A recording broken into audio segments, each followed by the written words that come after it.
Mike and Mike's Bags. Today I'm reviewing the Shockwave-X by AAR Cornhole. Let's go ahead and dive in, break these bags down. As always, start materials. Slow side, this is a herringbone carpet. It's the most popular of those herringbone materials. Same slow side that you find on the swag bags, Wicked, Maniac, the NOLA Moccasins, the True Cornhole Go-To, the Southwest Capo Chief, the Templar Sancho, the BG Wizard. I go on and on. There's a long list of bags that use this. A wonderful material. It really is. It's a great control material, which is why you see a lot of players, especially pros, on it, because you can really manipulate it and do a lot with it. It's great for playing a dirty style game. It's great for shot shaping, cuts, rolls, flops, does that really well. Speed-wise, every time I read this, I talk about how you can manipulate the speeds of this bag. This material is one of the few materials that you can really dictate how the bag plays, depending on how you take care of the material. Brand new, it plays a 5.5 to 6 speed. If you keep this clean, you wash it, you keep it clean, you buy a fabric shaver, and you keep it smooth. You shave the fuzzies off, you keep it smooth. It's going to stay closer to that 5.5 to 6 speed. If you get it roughed up, if you play outdoors, get it dirty, sweat and dirt and grime in this material, and you get it fuzzed up, and you play outdoors on asphalt, concrete, grass, gravel, whatever, you really rough it and fuzz it up, it'll play down like a 3.5, 4 speed. Most people who play indoors on pitch pads, smooth surfaces, it's going to kind of get to that 5 speed once it breaks in, and that's where it settles. So I call it a 5 speed, but you can manipulate the material to play how you want, depending on your style of play or your preferences. So 5 speed on the slow side here. Fast side, this is that Pro Sniper Viper fast side material. It's a 9 speed. It's fast. It's great for pushing those blockers, those level 2 or 3 blockers up into the hole. It's great for blowing bags out of the way, dealing with congestion around the hole. This, I don't quote me on this because I'm not positive, but I'm pretty sure this is one of the main differences between the Shockwave-X and the regular Shockwave. I'm pretty certain the regular Shockwave uses the other side of this material, which is that game changer, surefire fast side. And for the Shockwave-X, they flip it over and use this faster, smoother side of it. I'm pretty sure that that's the main difference. I don't know if there's anything else different. I've never thrown or reviewed the regular Shockwave, so I'm not positive if there's a fill difference or other getting changed, but I know that's one of the big changes is the fast side material there.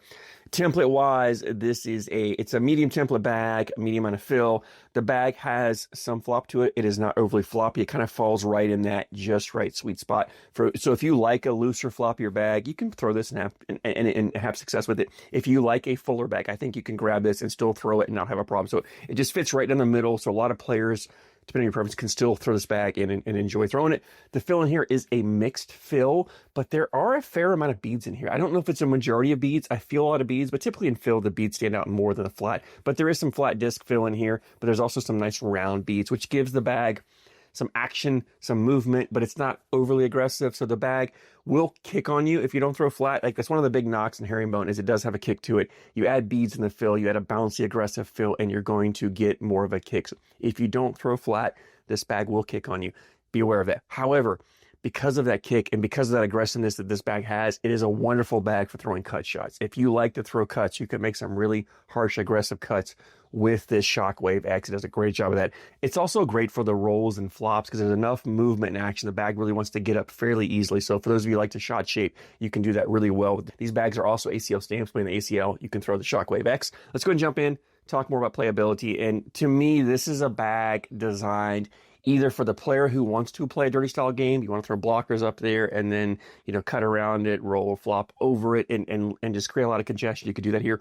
Or if you're playing against an opponent who likes to play a dirty style game and you've got bags in your way that you need to get around or go over to put your bag in the hole, that's where I think this bag really shines. Not the best bag for running bags in the hole. If you want to get up there and just run bags in the hole, put your 4 bags in, outscore your opponent, AAR makes better bags for it. I don't think this is a great bag because one of the other knocks on this herringbone I mentioned, besides the kick, it's not very hole friendly.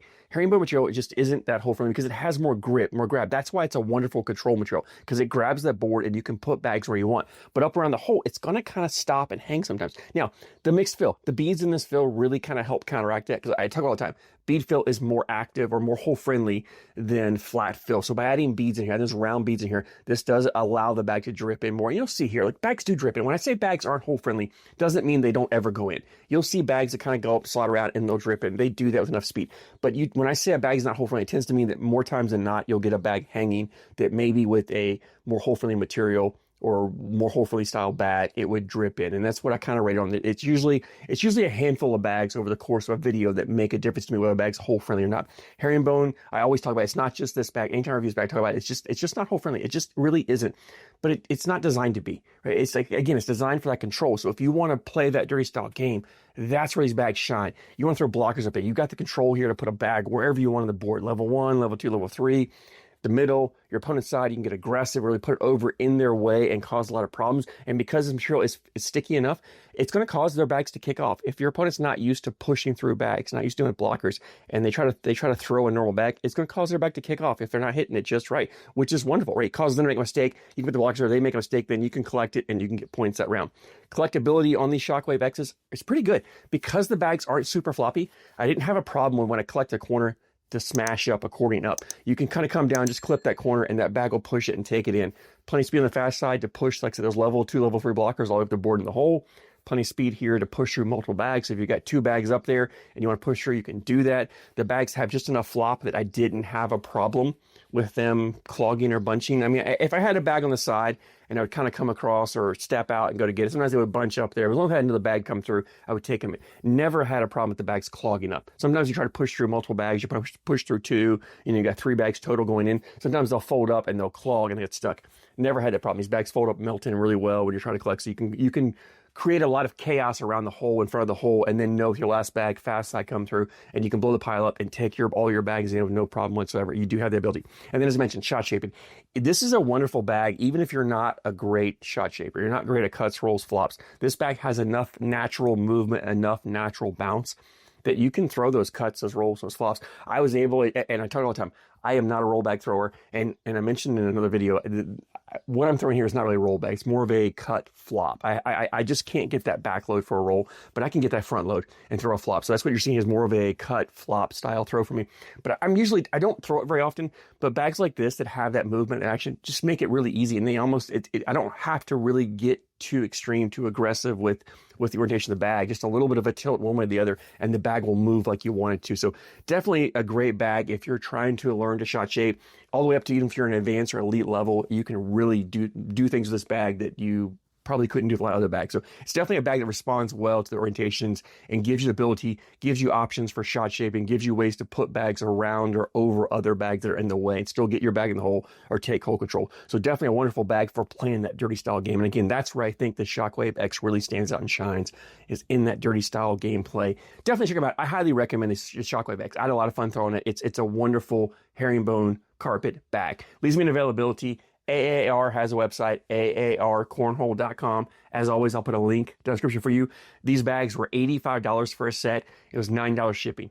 $94 shipped to you. It's kind of that mid-price point for ACL stamp bags. Well worth it. High-quality bags. Like I said, I really enjoy throwing these. If you've been thinking about trying a herringbone bag, or maybe if you're thinking about trying to get into shot shape, maybe you don't throw a lot of cuts or rolls or flops, but you're wanting to learn and you're not sure what style bag to get, I think these Shockwave-X's are a great bag to pick up because of the ease, the natural movement and balance and action they have. I think they're going to be easier for you to learn on to develop that shot shaping skills and have some success. If you've thrown these, I'd love to hear your thoughts. Drop a comment down below. Let me know what you think of them. As always, I thank you so much for your support, and I thank you for watching.